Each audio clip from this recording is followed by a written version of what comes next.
តោះមកវិញនៃការបង្ហោះកែវរណបរបស់ប្រទេសកម្ពុជាយើងនាពេលអនាគតមកទល់ពេលនេះប្រទេសកម្ពុជាមិនទាន់មានការបង្ហោះកែវរណបផ្ទាល់ខ្លួនទៅលើអាកាសនៅឡើយនោះទេ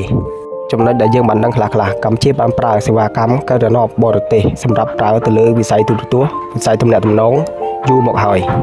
ក៏មានគម្រោងនឹងការសហការជាមួយប្រទេសចិនដើម្បីអភិវឌ្ឍបច្ចេកវិទ្យាអាកាស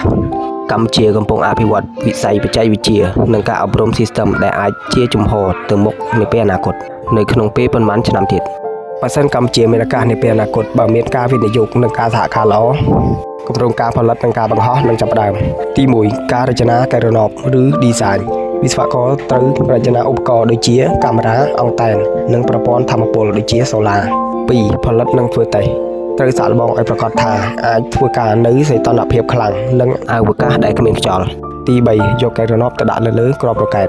ប្រើរ៉ុកែតពីក្រុមហ៊ុនគឺប្រទេសធំៗដូចជា SpaceX ឬក៏ NASA ទី4បង្ហោះទៅលើអវកាស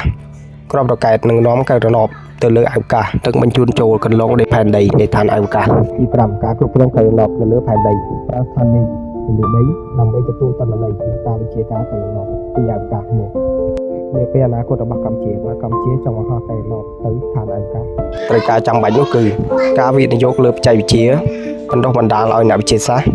សហការជាមួយប្រទេសខ្លាំងៗអាចយកពេលពី5ឆ្នាំទៅ15ឆ្នាំបើសិនជាមានគម្រោងច្បាស់លាស់តម្លៃប៉ាន់ស្មានរបស់កែវរណបខ្នាតតូចទម្ងន់ចន្លោះពី1គីឡូទៅ10គីឡូតម្លៃពី$50,000ទៅ$50,000ប្រើសម្រាប់សិក្សាឬការសាកល្បងកែវរណបមធ្យមទម្ងន់ពី50គីឡូទៅ300គីឡូតម្លៃពី$1លានទៅ$10លានប្រើសម្រាប់ថតរូបពីផែនដី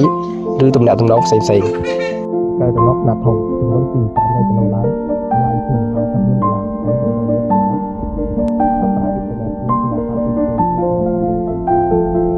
ដែលចាំបាច់ក្នុងការប្រើប្រាស់តម្លៃការបាញ់បញ្ជូនកែវរណបទៅឋានអវកាសបើជួគ្រាប់រ៉ុកែតពីក្រុមហ៊ុនដូចជា SpaceX NASA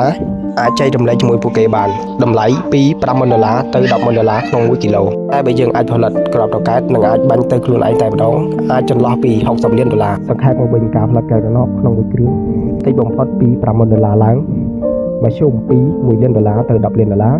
និងធំបំផុតពី$100លានឡើងទៅ